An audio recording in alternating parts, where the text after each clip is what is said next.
continue to not be first? Do we do enough? Well, I never shut up about it. It must have been about 16, 17. We nicked their gilt rings. Right, the bouncer's gilt ring. This is no good for me.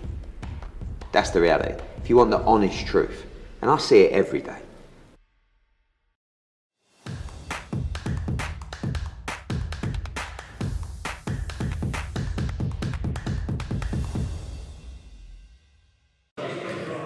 Andrew McCART, IFL TV. I'm in Jamie Muir's gym here in Salford, somewhere in Manchester. I don't even know where this place is. I've been like twice, so... You can't say Manchester because Jamie will get offended. It's Salford. He likes to say it's his own city and all that rubbish. Okay, so Salford, we're in the beautiful city of Salford.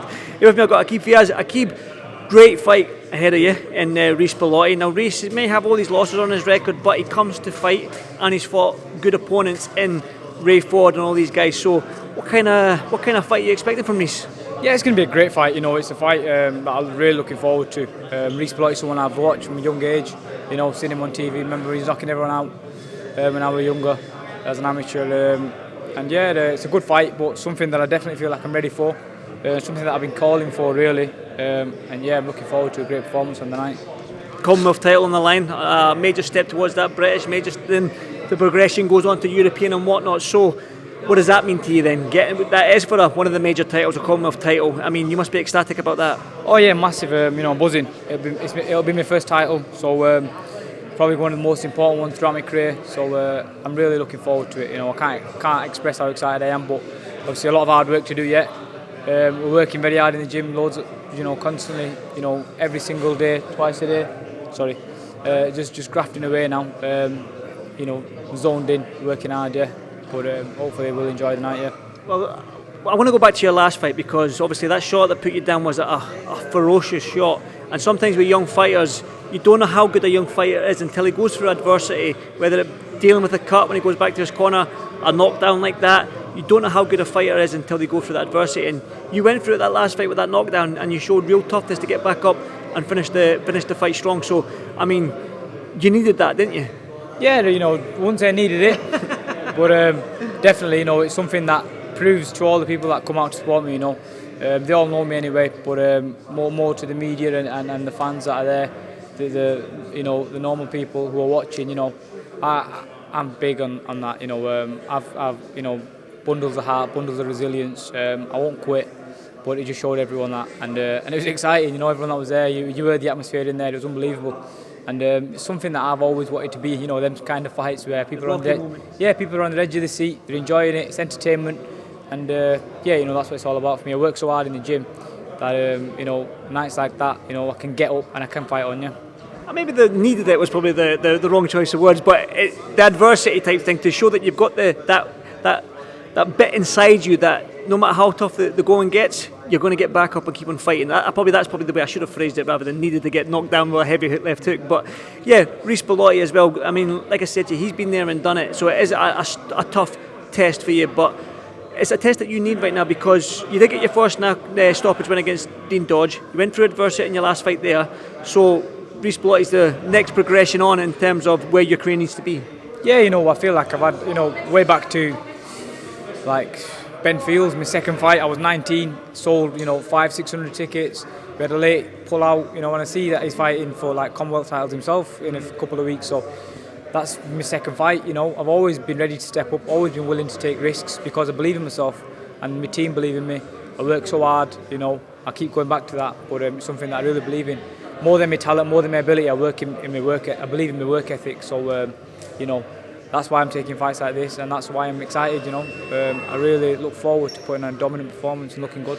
Obviously, you're confident you're going to win this fight against Reece Bellotti. You grab that Commonwealth title. Like I said to you, the next progression is maybe the British title. Getting your hands on that. Is that what you're going for? Is that sort of in the back of your mind right now? I know you're 100% focused on Reece, but is that in the back of your mind, that British title? Well, yeah, it's the final eliminator in it for the British, so that would be next. But like you say, you know, I'm focused on Reece Bellotti. Reece Bellotti is no mug. He's someone that obviously I've got huge respect for. Someone that I'll take, you know, very, very seriously, like I am doing already in camp.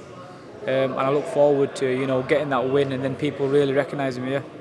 Obviously, the gym's buzzing right now when you've got guys like Jack Catterall, who's got a very, very, very tough fight in terms of Jorge Linares on the 21st as well. You've got Chantel Cameron with her rematch against Katie Taylor, but there's belts in this gym now. There's world titles in this gym. You're going to add to it, hopefully, when you fight Reece Bellotti. But that being said, when you look at what Chantel and what Jack's doing, you've got young Cameron Vong, who I want to talk to you about as well. For young fighters like you, what inspirations do you draw from that? Oh, it's massive, you know. I've been here since I was 18-year-old, so I've been here for the last 4 or 5 years now. And I've seen people like Martin Murray, Rocky Fielding winning his world title, Carl Frampton in his big, massive fights. I've seen camps like that, seen fights like that. And now, obviously, it's changed a little bit, the dynamics of the gym. They retired. Now Jack and Chantel are sort of at the top of the tree, fighting for the titles. Jack should be world champion, Chantel is. And it's just something that, for me, seeing that, it gives you that drive and that hunger, you know, to work hard and know that that's possible. Because a lot of times, big kids don't believe that it's there, but it is there, and I can see it every day. So it's there, yeah, and I'm working hard to get there myself, yeah. You mentioned there that obviously Carl Frampton, the gym's changing each time and that, and obviously Jack's in his 30s, Chantel's in her 30s, you're still young. You're going to be that old head in the gym very, very soon. They're going to be young kids. I'm not saying you're there, obviously you're a young man still, but you're going to be that guy, these younger guys like Cameron Vong, who's behind you there, he's a new addition to the gym. He's going to be looking up to you, and there's going to be another kid somewhere in Manchester, Salford, wherever he may be, he's going to be looking up to Aqib Fiaz, man. I mean, you're going to be inspirational yourself in due course. Yeah, you know, that's something that I don't really concentrate on, but I feel like it's happening anyway, slowly.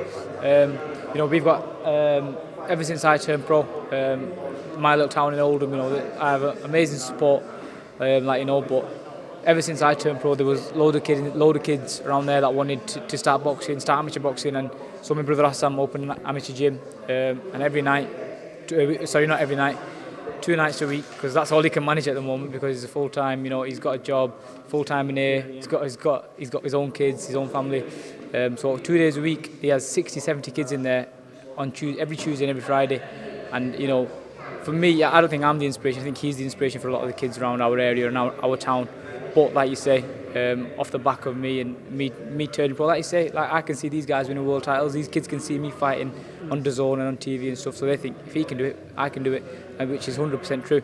You know, so if I'm, you know, motivation for these kids, then that's a, you know, big blessing and something I'm really proud of. Yeah. That's the thing. Sometimes boxing is more than boxing. It's more than a sport. There is that inspirational factor where you've got living legends like Nigel as well here. Yeah, but I just want to touch on obviously Jack Catterall there. He's got a tough fight in Jorge Linares. 3-weight world champion, 3-division world champion. I said to Jack that he's beaten every Brit that he's faced. He's undefeated in the UK. So he might have lost his last 3 fights, but it's still a tough test for Jack. Yeah, you know, 100%. Obviously, he's not had the results in his last few fights, but he's still a dangerous fighter, a serious fighter, Jorge Linares. And like you say, Jack's preparing well. He always does. He's always in the gym and he's active.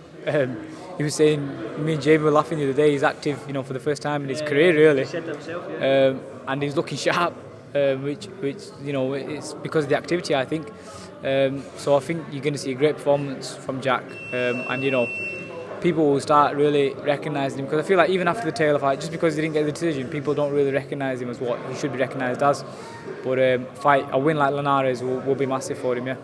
I mean, like I said to you, that 140-pound division right now is smoking. When you've got like Devin Haney moving up, you've got Teofimo Lopez there, you've got Regis Prograis there, you've got Rolly Romero, Ryan Garcia looks like he wants to fight Rolly, but O'Hara Davis has got that number 1 position. So when you fire all them names and then you fire Jack Catterall in there as well, it's a red-hot, dangerous division.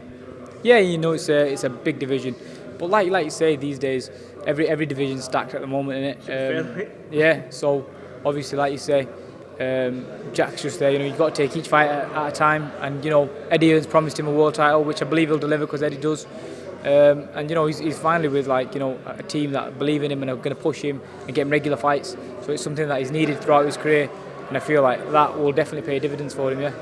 Back to you then, Reece Bellotti, what's going to happen? I'm going to win, and I'm going to look good. You know, we've got one common opponent, obviously Dean Dodge, as you mentioned before, but we've both sort of, you know, dealt with him in similar fashion. But I really believe that styles make fights, and this is going to be an exciting fight. Hopefully not as exciting as last time. Oh, boo! I mean, in terms of everyone's bums won't be going. Yeah, you know, I'm training hard and working so hard. I believe I'll look good when I win, yeah. Okay, pleasure to speak to you, my man. I'll see you on the next one, brother, okay? Fist bump, handshake, whatever. But thanks very much, Aqib. Thank you, brother. Thank you. To not be first. Do we do enough? Well, I never shut up about it. It must have been about 16, 17. We nicked their guilt rings. Right, the bouncer's guilt ring. This is no good for me. That's the reality. If you want the honest truth, and I see it every day.